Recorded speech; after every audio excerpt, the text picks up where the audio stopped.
Police Oversight Board in the city of Charlottesville had the same legal representation. I believe the phrase you utilized, Judah, if you could slide your mic over there in front of you, is conflict of interest. Is that the phrase you utilize, or at least you see what is happening? Yeah, I mean, it's crazy that that you would have the same lawyer for both the Police Oversight Board and the city when the Police Oversight Board may be asking the city for information through the lawyer. We work hard for you. The only thing we ask in return is you like and share the show. So if you can hit the like button, share the show, like the show, we'll get rocking and rolling here on the Monday edition of the I Love CVille show. We'll highlight some of the folks watching the program as we speak. Andre Xavier, Vanessa Parkhill, Ginny Hu, Jason Howard, Johnny Arnalis, Travis Hackworth, Rob Neal, thank you for watching the program. We appreciate you. Mr. DL, Kevin Yancey, Georgia Gilmer, thank you for watching the program. Philip Dow, thank you for watching the program. Janice Boyce Trevelyan, Lloyd Snook, thank you for watching the program. MJ, thank you for watching the program. We certainly appreciate you.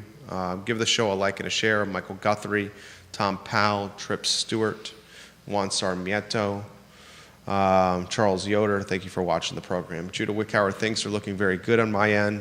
We work hard on our end, and the only thing we ask in return is you guys like and share the show. Judah, I am in your hands. We can start when you're ready. Did you send me the headlines via email? No, not yet. Okay, if you could do that, that would be great. Or we could just have them read them. But let's start the show when you're ready, sir. Quiet on the set.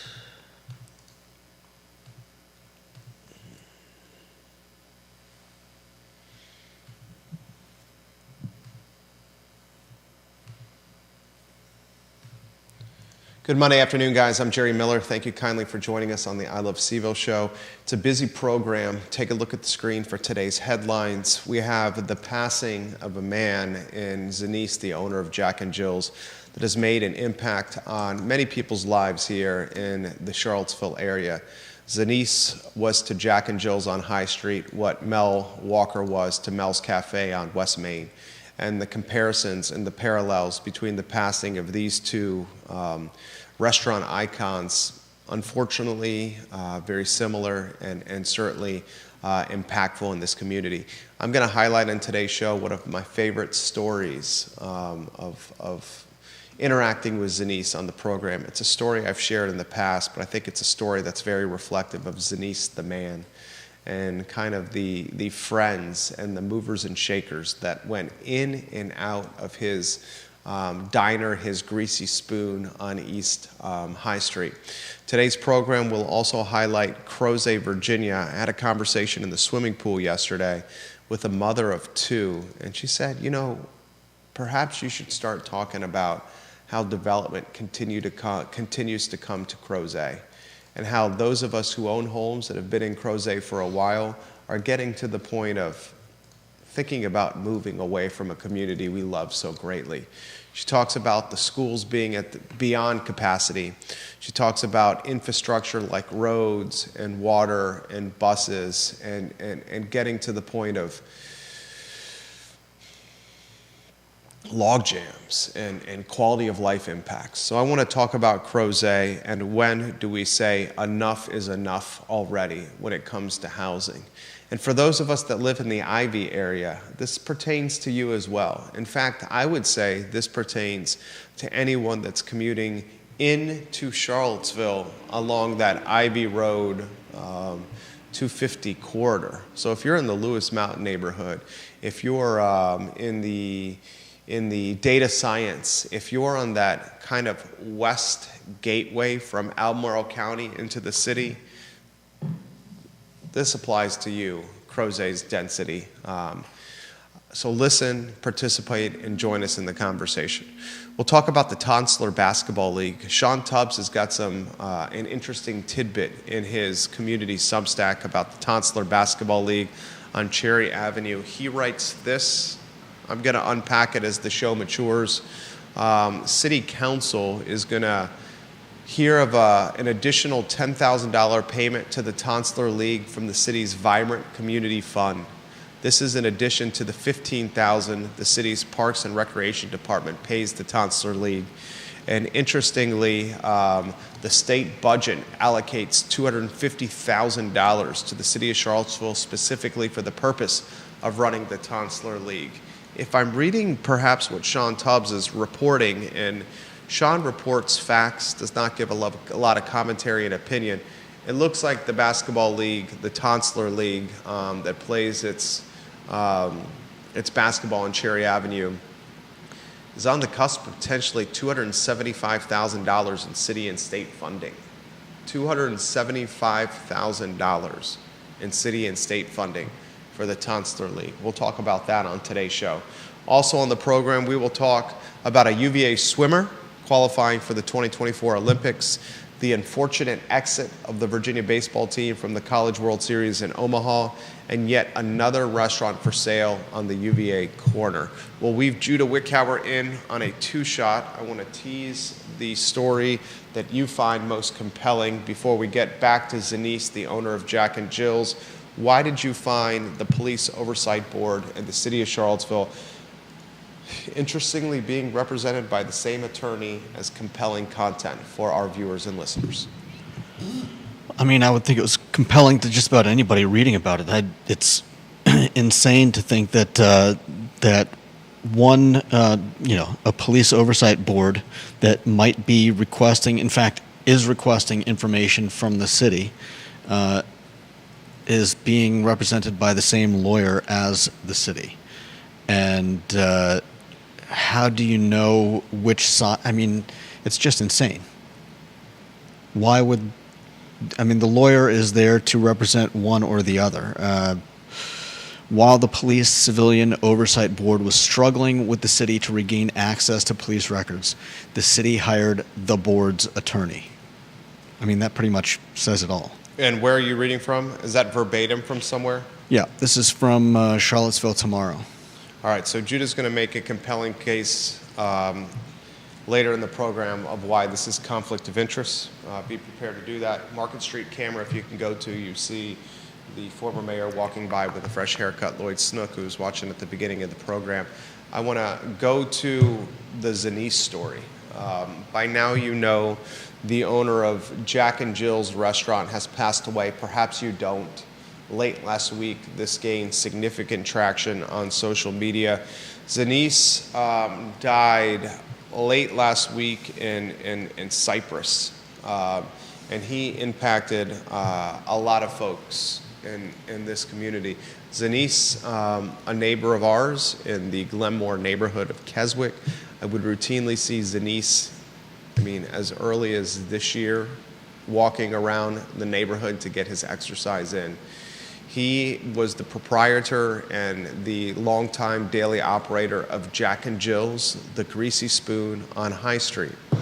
Many of you have interacted in Zanice in one way or another. Perhaps that interaction was over a cup of coffee, a foot-long hot dog, a chili dog. Maybe it was an interaction over his counter when he was behind the counter while you were sitting at it and you were talking Charlottesville. His broken English had a very likable capacity to it. I had a number of interactions with Zanice at Jack and Jill's, but one stood out to me as a personal favorite. I've told this story previously on the I Love CVille show, but I'm going to relay it again because I find it a perfect reflection of Zanice.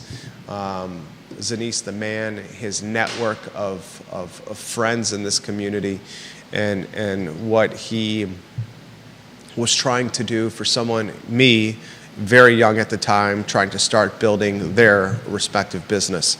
So I'm renting in downtown Charlottesville in the Professional Center. This business launched over 16 years ago, 16 years on the 29th of May, so we just celebrated our 16-year anniversary, out of a condominium in Albemarle County, right next to Redfields, right past the Charlottesville City, Albemarle County property, jurisdictional line, was a condominium complex called the Villas at Southern Ridge. This condominium complex was previously Country Green Apartments. And at the time when Country Green Apartments were running, It was an apartment complex that, unless you live there, you try to avoid. It was riddled with crime, riddled with unsavory individuals, and just one of those sketchy elements that you would find, 25 years ago in Charlottesville and Albemarle County.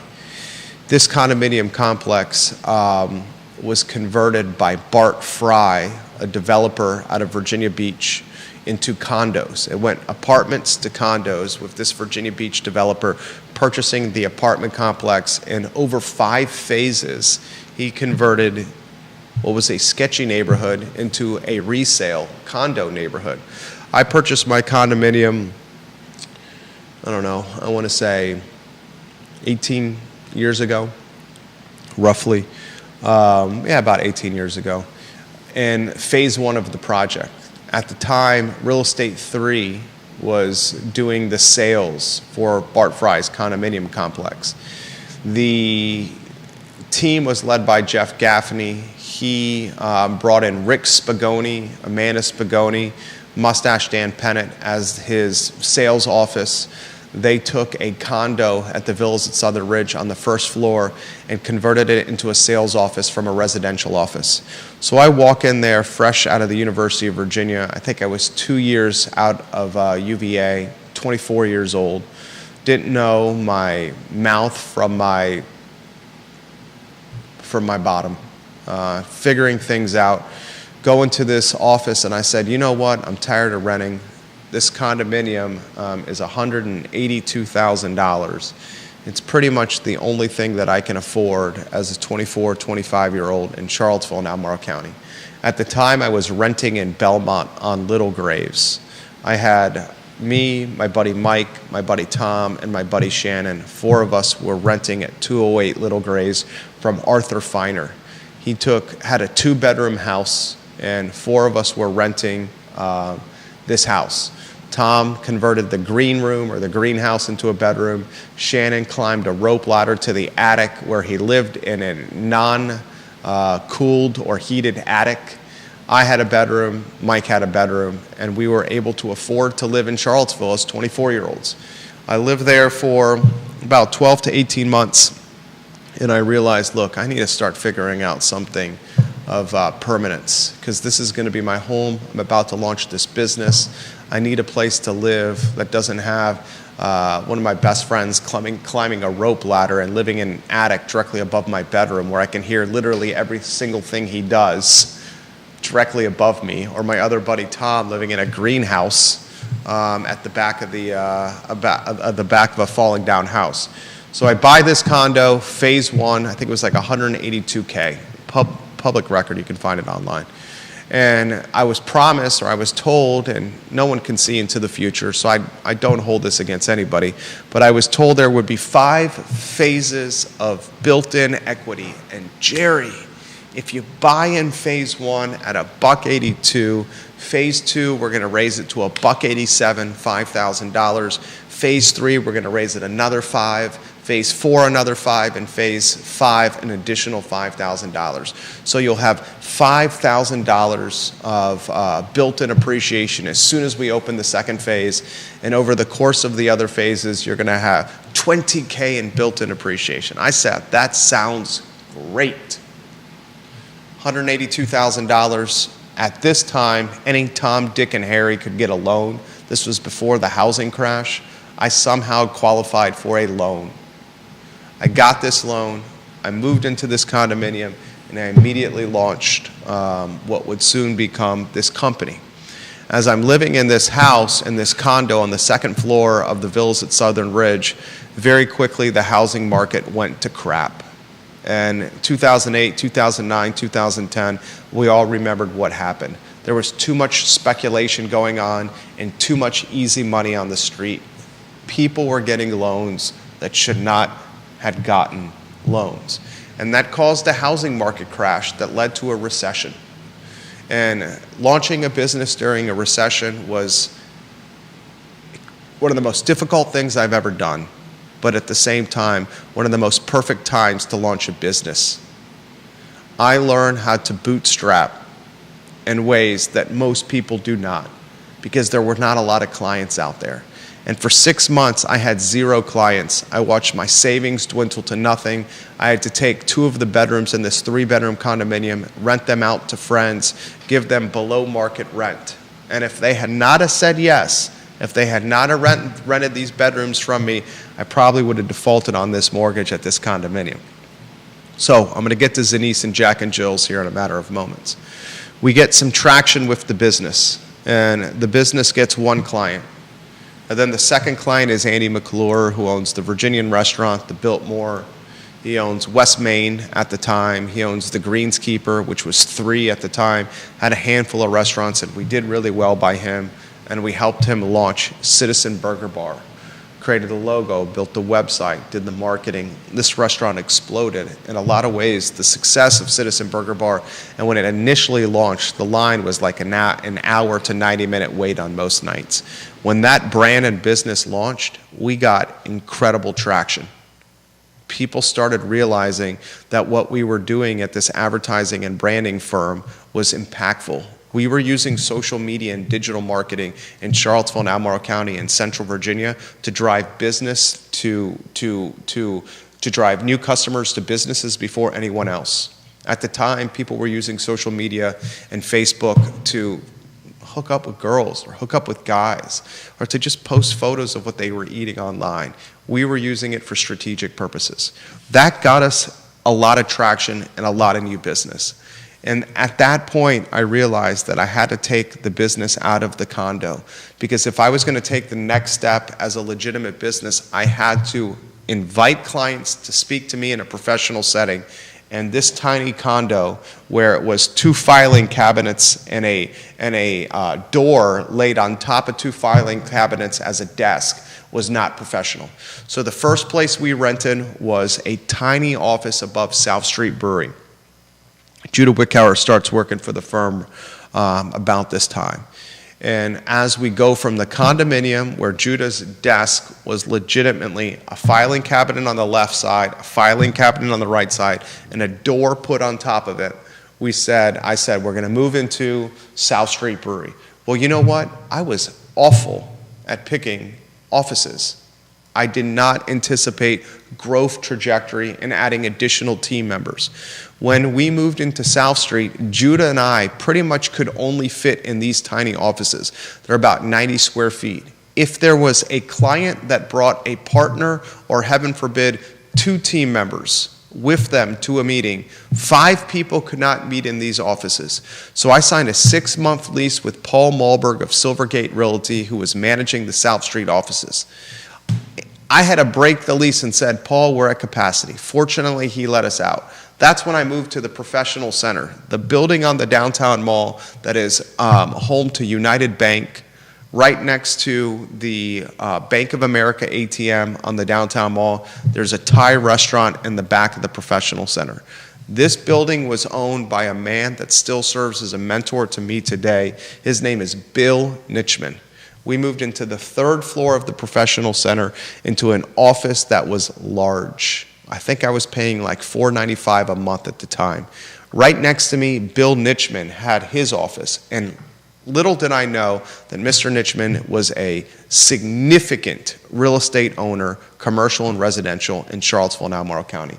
At the time, Mr. Nitchman owned pretty much a block of real estate, an entire block adjacent to Bodo's Bagels on Preston Avenue. He has holdings all over the city and Albemarle County, prominent holdings. He owned the building we were in, and I was a nuisance. I was an annoying pest to Bill, but he appreciated it. Routinely knocking on his door, saying, hey, Bill, what are you working on? What are those architectural plans over there? Tell me about the real estate you own. How do you keep them full? How do you refinance? How do you manage debt to equity ratios? What's the trick for success in real estate? And for 18 months, I did everything humanly possible to learn from this man. And one of the aspects of what I learned from him is who you know. And he introduced me to Zenice at Jack and Jill's. He said, Jerry, your business is growing. I see the foot traffic coming in and out of your office. You're right next door to me. It's time you buy something. That's when you realize you have a great mentor. When someone who is willing to say, I don't need your $500 a month rent, and I'm going to encourage you to buy a place that I don't own because I know that is what's best for you and your business. So he introduces me to Zenice. Zenice owned a commercial condominium right across from Commonwealth Sky Bar. Same side of the mall of Commonwealth Sky Bar. It was the building directly behind the professional center. It was about 1,000 square feet. Zenice owned it with his daughter. He said, Jerry, I'm going to introduce you to Zenice. Follow me to Jack and Jill's on High Street. So I follow him one day in my car. Bill's driving an American-made pickup truck, always American-made for Bill Nichman, always American-made. I pull in. I think I had a beat-up Volvo station wagon cross country. He would always heckle me for having a Volvo because it wasn't American made. We both walk into Jack and Jill's. Bill's food, as soon as he sat down, Zenice gave him a drink and his food. He knew exactly what Bill was going to order before Bill even opened his mouth. Then he looked at me, he sized me up. I think I'm like 24, 25 at the time. He said, and how about for you? How about for you? What would you like to eat? You're with Bill? It's on me. That's what Zenice said. Because I was with Bill, it was on him. And I said, I'll take a hot dog, take a soda and some fries. He said, okay. Hot dog. He adds some chili and onions. He goes, this is what I think you should get with the hot dog. I says, this looks great. Gives me a styrofoam cup with crushed ice. I think I got a Dr. Pepper, got some French fries. And Bill saying, Jerry needs an office space to buy. You got an empty one behind the professional center. You guys should connect. Jerry, you buy it from Zenice. Zenice, you sell it to Jerry. I think you guys could do a deal right here. And Zenice says to me, you know what? We could do a deal here. So he says, come back 2 days later after we close. I want you to knock 3 times on the front door. I'm like, all right. I come back 2 days later. 9 o'clock at night, I knock 3 times on the front door. Front door opens. Zenice says, come on back here. And he sits down in the back booth of Jack and Jill's. There's a man already sitting in that booth. This man, I had no idea who he was at the time. He has a tie that's unbuttoned, that's at half mask hanging around his neck. He's got a blue blazer, gold buttons on his blue blazer, 1 button missing. He's got a mustard stain on his tie. The front of his shirt, his button-down Oxford shirt, the front is untucked. His khaki pants, the cuffs are torn on the bottom. Looks disheveled. Call him 60, 65 years old. He looks at me, he smiles, his face cracking as he smiles with wrinkles, but it was a kind smile. Says, sit down, young man. He's sitting at the booth across from me. Zenice sits down on the same side of the booth as this man, this mysterious man I had no idea. And he, very quickly, I realized, is going to be the interpreter for me and Zenice. He knows Zenice extremely well. Zenice says, this man's very experienced in real estate. I immediately got my guard up because I want that experience in real estate. So he says, I hear you want to buy this office condo from Zenice. I said, yes, sir, I do. He goes, what do you want to pay for it? I think I said, I want to pay like $175,000. I think at that point I had $10,000 or $15,000 to my name. And I said to him, I want to do a seller finance deal. I want to put a percentage up front. I want you to carry the paper. And I want you to give me, I asked for 10 years. I was willing to go to 5. I want you to give me 10 years to pay off the entire balance. And this man sitting across from me says, write it down on a napkin. He pulls a napkin from the dispenser, puts the napkin on the table, pulls out a permanent marker from inside his jacket. He says, write it down on his napkin. I write down on a price on the napkin. I slide it across the table. The mysterious man sitting next to Zenice talks to Zenice, whispers in his ear. Zenice whispers back. This is all a dog and pony show for them. The mysterious man was Dr. Charles Hurt, one of the most prominent landowners in Charlottesville and Albemarle County. A man who once told me that you cannot drive into Albemarle County or leave Albemarle County without seeing one of my properties. with your own two eyes. So they're passing this napkin back and forth. I don't know if it was intimidation. I don't know if it was enjoyment. I don't know if it was for torment. Maybe it was for negotiation purposes. But we negotiated a deal on an office condominium right off the downtown mall in the back of Jack and Jill's on a napkin. On a napkin. Dr. Hurt, me, and Zanice. When the deal was eventually negotiated and we agreed on the terms, they gave me 7 years to pay the debt. They gave me an interest rate that was extremely fair. It was a point above market. He agreed to carry the paper. He let me put 10 grand down so I would have $5,000 or $7,000 in savings, and we did a deal.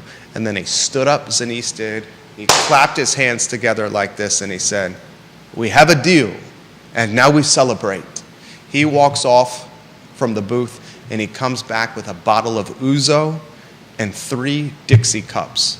And at roughly 9:45 in the middle of the week on a summer night on High Street in Jack and Jill's with barely a light on in the dining room, Dr. Charles Hurt, one of the most prominent landowners, the owner of Virginia Land Company,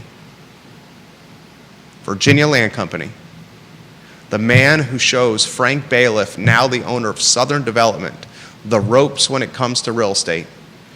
Zanice, the owner of Jack and Jill's, the restaurant. He also owns the land on High Street. He owns the restaurant Milan, the land on Milan, the Indian restaurant as well, and a number of other properties.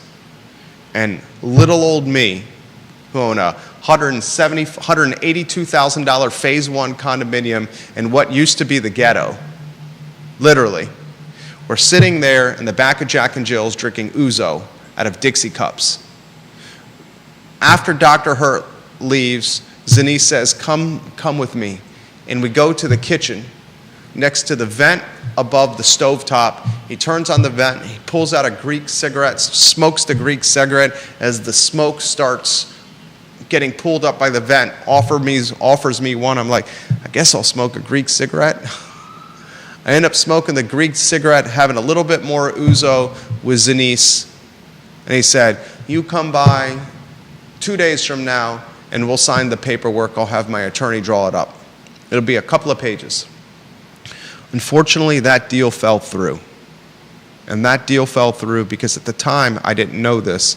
His daughter, who runs Jack and Jill's now, was also an owner in this commercial condominium. And she saw more upside in the commercial condominium on the downtown mall than he did. And she kiboshed the deal.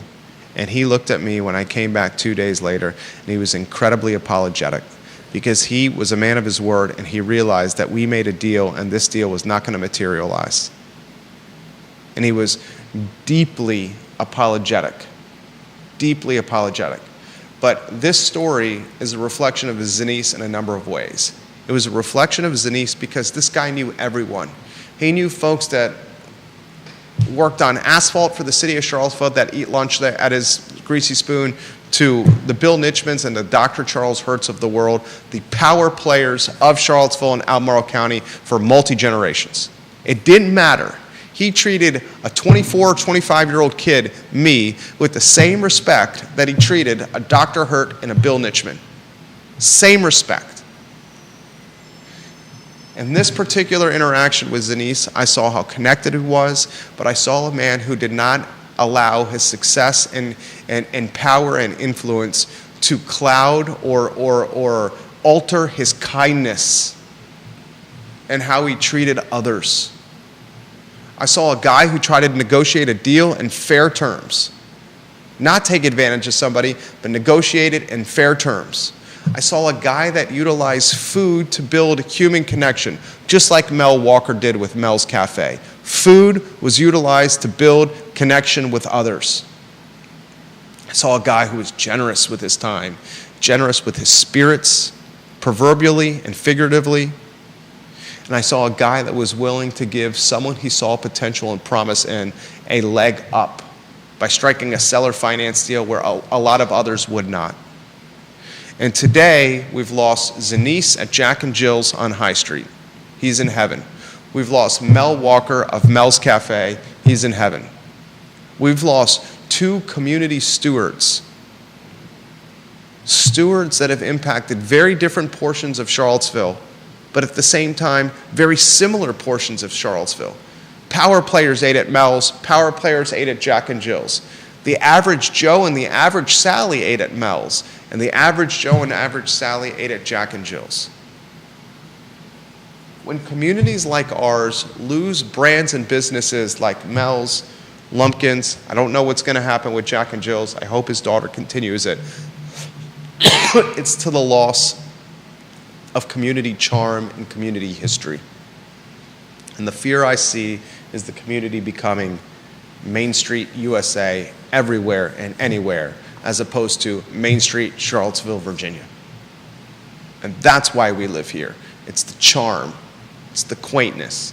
It's the ability to go into Jack and Jill's and have a footlong hot dog with chili and onions and mustard, a Dr. Pepper with crushed ice, and some French fries in front of you, and you shoot the proverbial you-know-what with somebody where you structured a deal on a napkin while drinking ouzo out of Dixie cups, while sitting across from Dr. Charles Hurt with his tie hanging at half-mast, a mustard stain on it. Zanice, rest in power, my friend. Let's weave Judah Wickower in on a two-shot. As we go to the first lower third, has too much housing been built in Crozet, Virginia? I'm in the swimming pool yesterday. A mother of two stops me and says, Jerry, the housing in Crozet has got to stop. The schools are at capacity. It takes us 35 to 45 minutes now to get anywhere around Crozet, when before it would take us 5 to 10 minutes. And she said, if there's any kind of accident on the bypass or on 64, 3x that time, triple that time. When is enough enough? And she says, you got this show and this platform and the folks that listen to it and the influence you have. Why don't you start talking about the fact that Riverbend Development continues to build housing in this community? And I said, you know what? I'm going to have this conversation. And when you start saying things like, maybe we should slow housing down and consider the infrastructure prior to the housing, like roads and schools and transportation and traffic congestion, people quickly label you. And they say, you're nothing but a NIMBY, nothing but a not in my backyard. And Jerry, you have the house with the picket fence and the kids in the playground. Why don't you let others have it too? And I'll take the heat for that. I'm not opposed to housing, but I'm opposed to strategic and intelligent housing built in communities that can accommodate the density and what comes with it. So I'm going to ask the community and say, it's about time we start pushing back on the density that's coming to Crozet. Old Trail is beyond capacity. The schools are beyond capacity. We have learning trailers or these educational huts. Call them whatever the hell you want. Educational huts, learning villages, learning kiosks, whatever you want to call it. They are trailers. Our children are learning in trailers. They are trailers, people. Call them what you want. And for those that live in Ivy, we're moving to Ivy. For those that live in Lewis Mountain, for those that work at the Data Science School, for those that work at Selvage Brewery, for those that work in UVA on that western part of town, for those that like going to the tennis shop or the Papa John's or the old Tokyo Rose that's now a Hispanic grocery and restaurant, this applies to you too. Because anyone who's ever been on Ivy Road and beyond coming into town, you're sitting in the traffic for half an hour to 45 minutes. Because the congestion is so bad. So before I get off this topic, pass you an opportunity to talk about anything you want. The housing on the west side of town, and I know it's a designated growth area, we've hit that capacity point, and it's time for all of us to push back and say, guess what? Our kids learning in trailers, not anymore. And sitting in traffic for 50 minutes to go across from western Albemarle County into town, not anymore. I think the traffic is particularly egregious. I just see very little in the way of planning anywhere around the city. It seems like there's a lot of just reacting to things. Something needs to change. You make the change.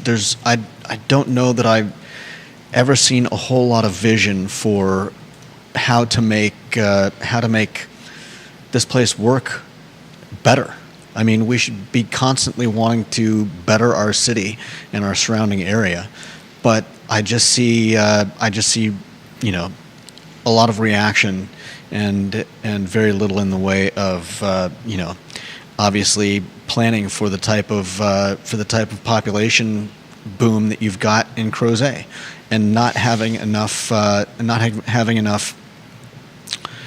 in the way of roads to get out of there.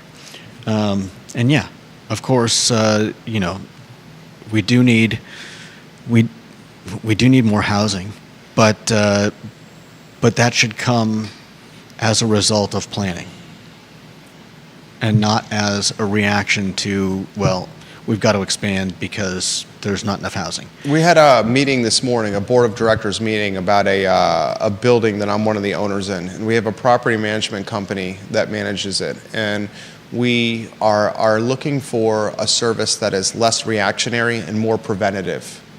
Perhaps that same mindset, preventative, not reactionary, should be applied to density. All for housing and people getting a taste of the American dream. Mm-hmm. But if that taste of the American dream comes at the short-sighted expense of our children and where they go to school and how they learn, then that's doing a disservice to the next generation of learners, the same people that are going to call Charlottesville, Albemarle, and Central Virginia their homes as they grow up. Our kids shouldn't learn in trailers. And it shouldn't take us 50 minutes to go from Crozet to the city line. Yeah. Let's get some comments on screen. This is from Deep Throat, number one in the family, his photo on screen. With the Crozet thing, he says, don't worry, we will deal with the infrastructure when we need it. Now we see how dumb that is. That's a catchphrase promoted by a lot of people in this community. Don't worry, we will deal with the infrastructure when we need it. He said he lived in Irvin. Irvin is dense, but Irvin worked. Why? Because they had a 50-year master plan. Crozet could have been dense, even denser than today, if there had been a master plan. But we have a bumpkin second-rate developers. There ain't no Donald Bren of Urban Ranch Company, a true visionary, and bumpkin third-rate planners out there. He says, so much harder and more expensive to backfit infrastructure to willy-nilly development than to at least have a plan for it first, even if you don't build it first. Deep Throat, good comment right there. Yeah. Stephanie Wells Rhodes' photo on screen, please. She's of the Interstate Service Company family. She's a fantastic human being. Her family, multi-generations in this community. Her grandfather, Granddaddy Wells, better known as Bob Wells, every time he went into Jack and Jill's in an Interstate uniform, they called him Bob. They knew his name. Now her dad, brother, and any of the technicians, when they go into Jack and Jill's, they do the same. That's the charm you get with a locally owned business. When people would call Mel for an order, he recognized their voice and said, I know what you want. When you'd go into Jack and Jill's, the food would be on the table before you can open your mouth because he saw you park your car, and as you were walking into the restaurant, he had it ready to go. You don't get that kind of service with businesses not local to the community. Yeah. Philip Dow, King of Scottsville, watching the program. He says, guys, the Lumpkins building is now for sale. $795,000. That's a little bit of breaking news. I did not know that. Mark that for tomorrow's program. It'll be the lead of the show. $795,000 asking price. Philip Dow says he lives in Scottsville for the Lumpkins building, the restaurant and motel. You're seeing the eradication and the evaporation of history before our eyes with an $800,000 transaction. And where the hell is Ronnie the Rooster? Does anybody know where Ronnie the Rooster is? How the hell do you steal a 7-foot rooster? Randy O'Neill watching the program. He says Bart Fry is the man, and he passed away recently. He was the developer of the Villas at Southern Ridge, apartments to condos complex. Mr. Fry, a visionary in some terms. Oh man, life is short, and Dave Matthews said this, life is short but sweet for certain. I want to highlight a couple items out of the notebook. We have a shorter show today. Sean Tubbs, put the next headline on screen. I found this what's the word I'm looking for? $275,000 for the Tonsleur League. Sean Tubbs says there's a second reading for the city council meeting tonight of a $10,000 payment to the Tonsleur League from the city's Vibrant Community Fund. This is in addition to the $15,000 the city's Parks and Recreation Department pays to the entity. The staff report also does not mention that the recently approved state budget allocates $250,000 to the city of Charlottesville specifically for the purpose of running the Tonsleur League. $275,000 for the Tonsleur League. I'm going to leave it at that and allow you, the viewer and listener, to make your own conclusion. $10,000, a second payment coming from the city, potentially today at a city council meeting. Already $15,000 from the city's Parks and Recreation Department. $250,000 approved from the state budget. A total potentially of $275,000 for a basketball league that operates out of a park. Where's the $275,000 going, ladies and gentlemen? We have a right to ask questions like this. Where's $275,000 going? This is in Sean Tubbs' community Substack, the Charlottesville Substack. Next headline is a Judah Wickower headline. 30 to 45 seconds. Show is yours, Judah Wickower. Put the lower third on screen, please.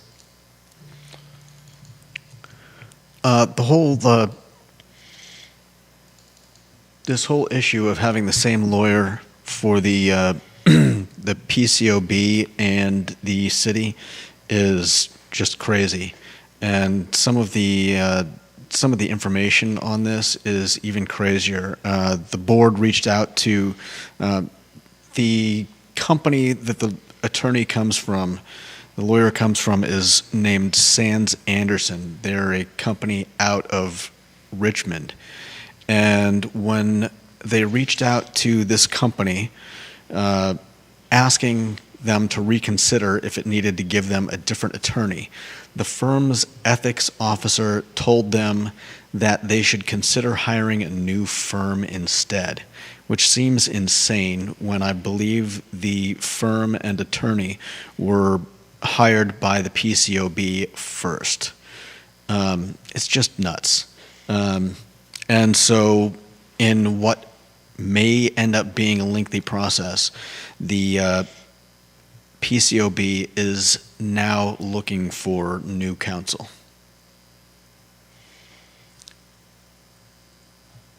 Ladies and gentlemen, that kind of story right there, it should concern all of us. Yeah. It's the type of small town backroom wheeling and dealing, nepotism, cronyism, sketchiness that should concern all of us. Yeah. When they reached out to ask about the conflict of interest, apparently the responses from the firm were dismissive. I mean, I think that would be one of the first red flags for me. If a firm was dismissive of that type of question, I would immediately start thinking maybe it's time for a new firm. As Deep Throat highlights, law firms immediately should run conflict of interest background checks. I reached out to an extremely prominent attorney that helps get zoning and projects greenlit. I reached out to her via email. The first thing she said to me, this is perhaps the most prominent one, the first thing she said to me is said, "Jerry, who's your client in this project? I need to run a conflicts background check." First thing she said to me. Yeah. Why is a similar check not happening with the city of Charlottesville? And I mean, you would think that a check would almost be a secondary. This is the type of, how do you not know that there's this is not like two different lawyers in two different parts of the same. This is the same lawyer.